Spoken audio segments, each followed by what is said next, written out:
Hey guys, welcome back to the saw shop. Today we're going to be getting into this 140 here a little bit. First things first is a cleanup. Let me flip the camera around here. This saw is super duper grungy. I mean, dirty. Usually when I'm doing these and resurrecting these saws, I usually will take them apart a little at a time and clean the parts in my solvent tank over here.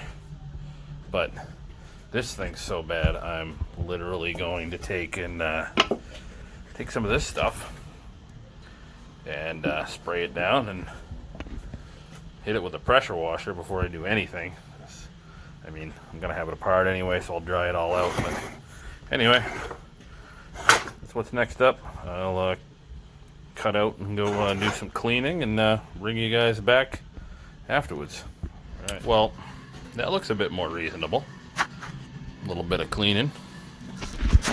Actually looks like a saw. Crazy what a pressure washer and some degreaser will do. So we have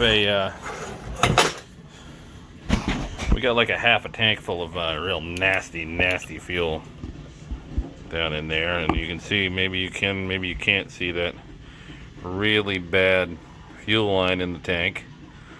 So we're going to need to change that, drain that tank. Just as a matter of course, we're going to pull this carburetor out and put a kit in it. It's a Tillotson HL. Kits are readily available. No big deal there. Should be an easy saw to get running. I know it already runs on prime fuel. So, oh, little tip for you guys: if you ever mess with these front tank Max and you need to get the carbs out, do yourself a favor.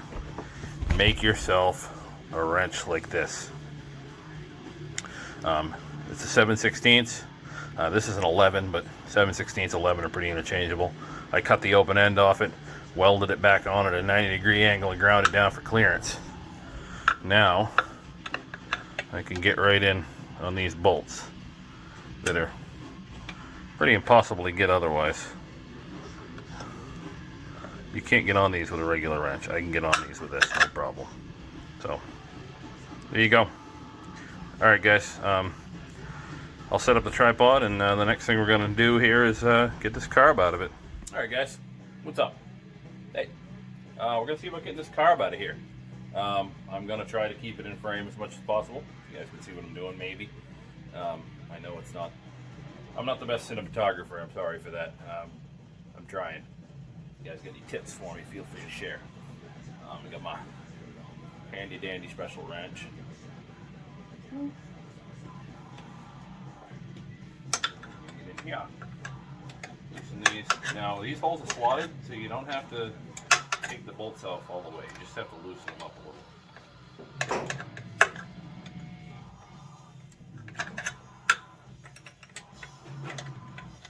This old fuel line in here is hard as a rock, but it's going to get replaced anyway, so I'm just going to clip it off with a pair of cutters.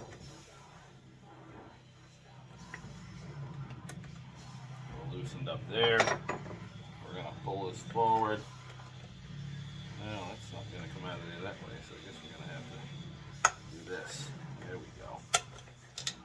Alright, choke linkage is disconnected. Fell down at the bottom there. I don't want it.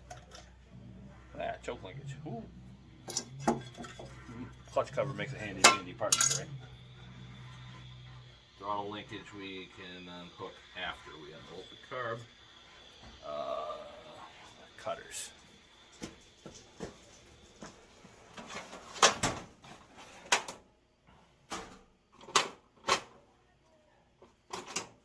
Go. That out of the way. Alright, get a screwdriver.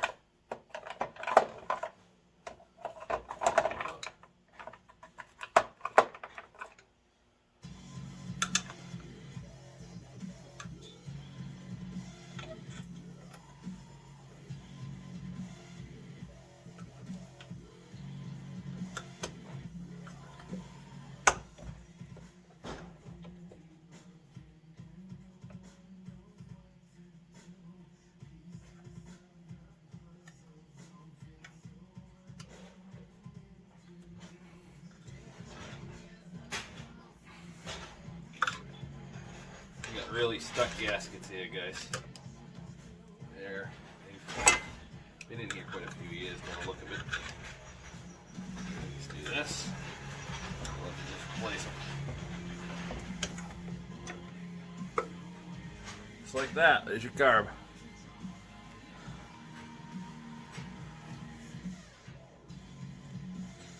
I'll have to replace these intake gaskets. I'll have to make sure I order those when I order the kit.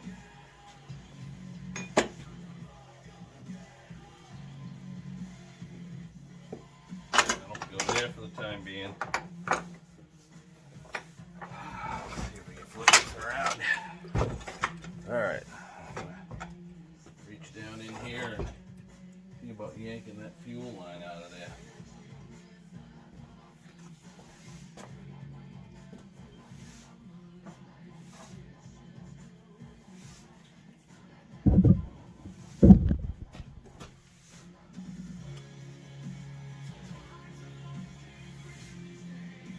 Oh yeah, that's lovely.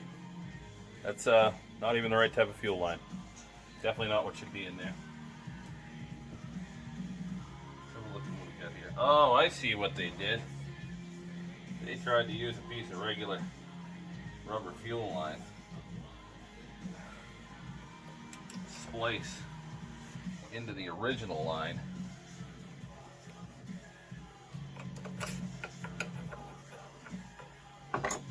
We find a pair of needle nose pliers. Hold on, guys.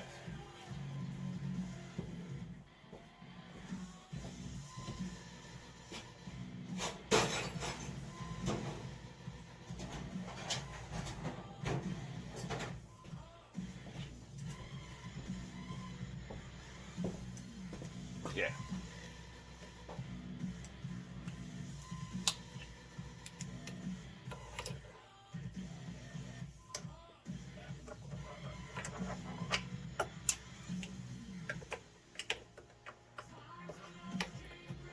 Okay, so what somebody had done was, this is the original fuel line here, and they had taken, the end of it broke off, so they had taken a piece of some kind of line, I don't know what this crap is, and tried to cram them together.